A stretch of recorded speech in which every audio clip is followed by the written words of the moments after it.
figuring out, sir. Thank you for doing this.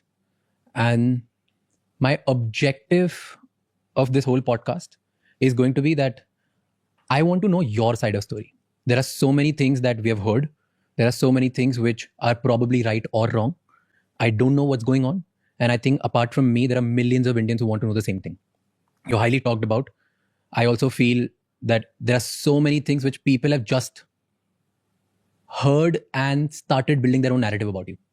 So I wanted to, out of inquisitiveness, curiosity, and B, out of a responsibility, I wanted to take this forward. So thank you so much for doing this, and thank you for giving us an opportunity.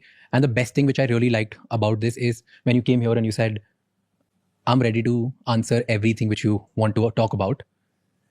I don't think many people give that opportunity. So thank you for doing this. But the first question is, why are you doing this after 9 years?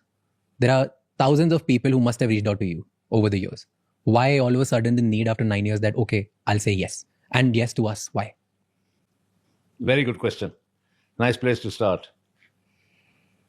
For the last 9 years, I have been the subject of a vicious, relentless trial by media in India, who, as you have rightly pointed out, have created so many narratives, negative narratives about me, that I have become a lightning rod of public anger, being abused, called names. And that was very unfortunate, both professionally and personally. So rather than try and take on this huge Indian media machine, I just prefer to keep quiet. Now, times have changed. And I can't help but recalling that when President Trump was inaugurated, in the first press briefing by the White House press secretary, she said that a few seats were now going to be reserved for the very first time for people who represented new media or social media. I didn't even know that a podcast existed, let alone understanding what a podcast really meant, until you told me and explained it to me in a manner that I got quite excited about, because here is my opportunity to not only answer your questions, but to say things that I truly feel would never, ever have been truthfully reported by the legacy media, particularly in India. That's why I'm here. Why do you think nobody cared about hearing you then?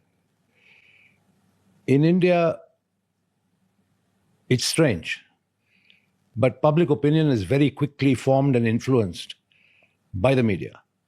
More importantly, by sensationalism. I still remember the anchor of one media channel in 2016 shouting and screaming on the television, saying, Vijay, Mallyya, I want to see you in jail clothes.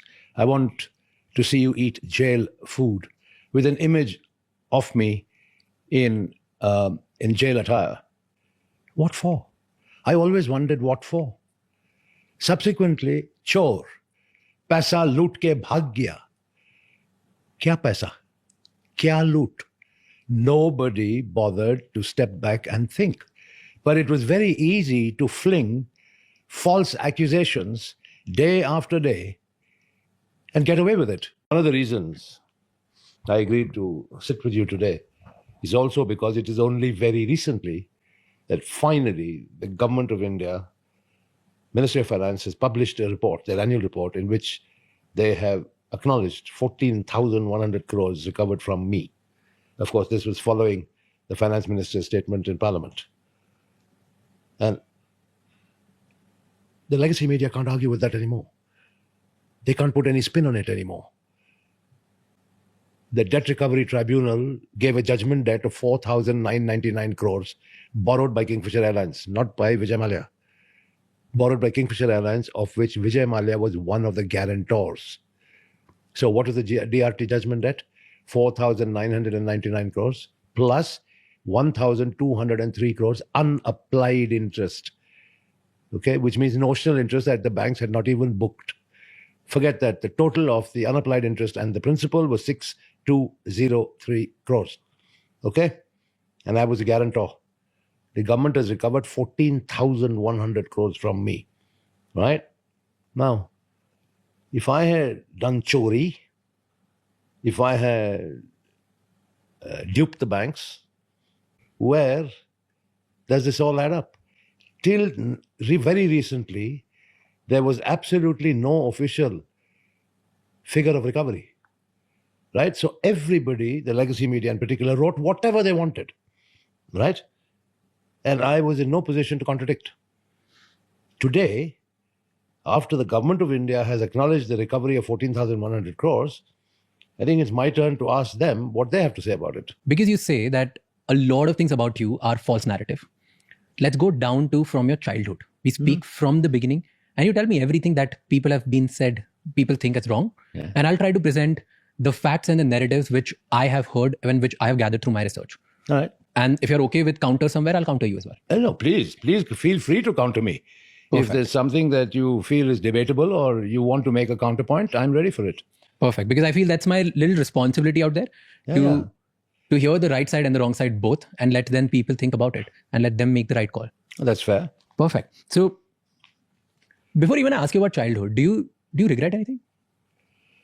I regret one thing, which is that after all my hard work, all the value that I created in so many multiple ways, that effectively the government of India and of course the media made me a zero from a hero. And that's a fact of life that I have had to stomach and live with. Now, whether that was justified or not is something that I'm sure will be encompassed in your own questions. Zero from a hero. Let's talk about building of a hero first, and we'll come down to zero again. So before the billionaire Vijay Mallyya, before the controversy, before all of this flamboyance and scandals and things that people talk about, who was Vijay Mallyya as a child? Where were you born? What did you do? How was your childhood? Tell me about it. Born in Calcutta, moved to our hometown Bangalore, went back to Calcutta, did my schooling there, did my college education there in Calcutta. And my upbringing under my father was a very normal, I would say strict upbringing. Really? Yes. Tell me an incident, strict childhood. Two things. When I was still in school, class 9 at La Martiniere in Calcutta, my marks were not very good in class. I was a mid-ranker, only because I took a lot of interest in sport and extracurricular activities. I didn't concentrate fully on studies and my mark sheets. And he told me, and I think most people know it, he was exceptionally intelligent, was a product of the Doon School, I think topped his class. So he expected me to also top my class. Nevertheless, he said something to me which I think I remember till today. What? Two things made a profound impact. One, if you're not good enough, you are not going to step into my shoes. And the second thing he said, do you realize that while I say step into my shoes, there may not be any shoes at all, because the government and its then socialist policies may have taken everything away from us, and the only thing I can leave to you is your education. So take it seriously. I think I repaid some amount of faith because for my last 3 years in school, 9, 10, 11, I think I came within the top 3 in class, and he was quite happy about that.